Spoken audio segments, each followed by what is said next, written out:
Philippine National Police says extensive security measures are now in place for this week's traslasyon. And for updates, we have Mobile Journal, Merimon Reyes. Merimon, okay, ano na ang preparasyon ng ginagawa ng Minor Basilica and National Shrine of Jesus Nazareno at yung LGU para sa paparating na a few days from now na lang na pista?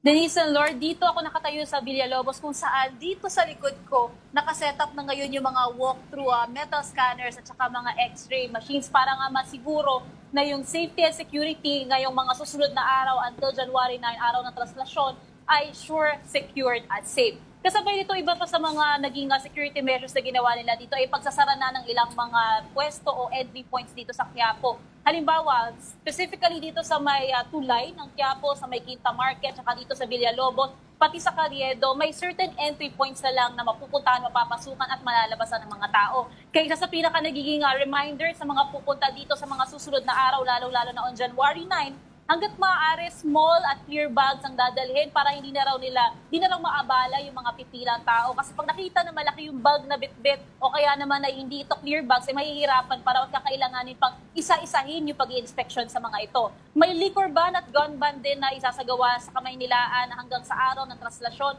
At the same time, may road closures din doon sa ruta ng traslasyon, pati sa adjacent roads dito. So ibig sabihin, bawal dumaan ang mga sasakyan doon, bawal pumarada sa kalye. At the same time, magsisimula ito January 8, 9 o'clock p.m. hanggang matapos ang traslasyon. Ngayong araw, inaabangan ng lahat ay yung misa para sa volunteers ng Quiapo at saka ng traslasyon. And then starting tomorrow hanggang January 9 ay yung pahalik na inaabangan ng lahat sa Quirino Grandstand. Over 14,000 na mula sa NCRPO ang deployed para sa safety and security ng aktibidad ng Quiapo. Kasama nila ang nasa 1,000 naman ng mga sundalo para masiguro ang safety and security ng lahat ng aktibidad dito. Balik sa inyo. Merimon, paulit So nagkakaroon ng parang checkpoint dyan, metal detector, para sa lahat ng pumapasok sa may Plaza Miranda, tama ba?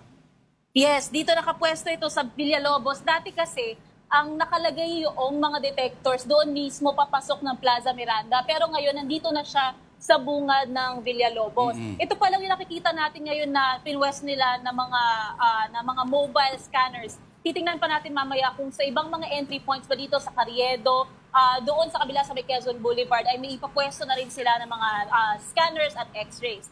At ito pa siguro, isisingit ko na lang din yung andas.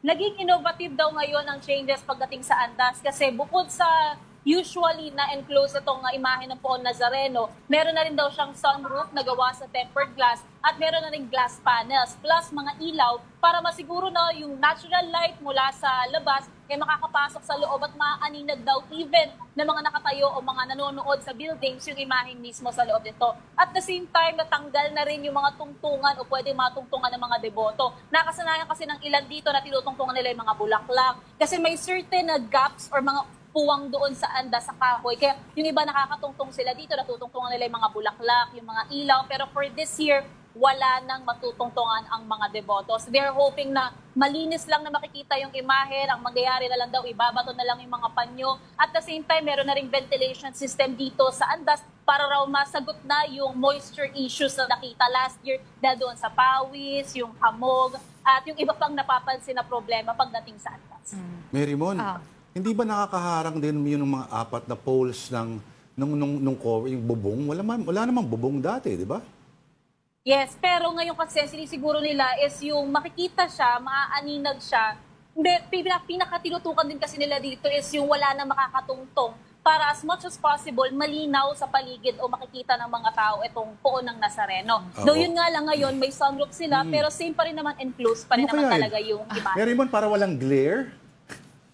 Yes, para yung natural light, madali daw na maganda raw yung pasok nito doon sa andas para even yung mga nasa taas ng mga buildings na madadaanan ng andas, yung ruta ng traslasyon, makikita raw. Kumbaga walang glaring ng ilaw. So, malinaw nila makikita yung imahe. Pero hindi.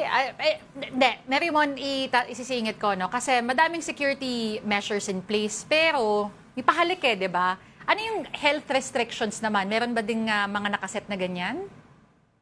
So far, unlike dati nung pandemic na nagkaroon ng limitation sa kailangan, mga naka-face mask, social distancing and such, ngayon medyo bumakabalik na talaga tayo sa usual na pamamaraan pagdating doon sa pahalik. Pero ang sigurado naman daw dito, kung naoobserbahan natin in the past years, pagka may humaplos, may humalik o may lumapit doon mismo sa imahen, merong mga volunteers, mga deboto na pinupunasan din ito for sanitary purposes. So para doon sa mga susunod, wala naman sila masyadong iisipin. Pero ang isa sa mga hinihikayat din dito ay yung paggamit na lamang ng mga panyo, ng mga kung ano yung gusto na lamang nilang ipunas para rin sa safety na walang makuhang mikrobyo, dumi o sakit mula sa pahalik na ito. Alam mo, Mary Mon, bago tayo magtapos, ito ang sasabihin ko. Kung walang tatapakan ng mga deboto doon sa ANDA, ang tatapakan nila yung mga kapwa deboto nila. Seryoso yan. Pero anyway, mag-ingat ka dyan. Ang ating mobile journal, Mary Mon Reyes, makikita natin in the next few days.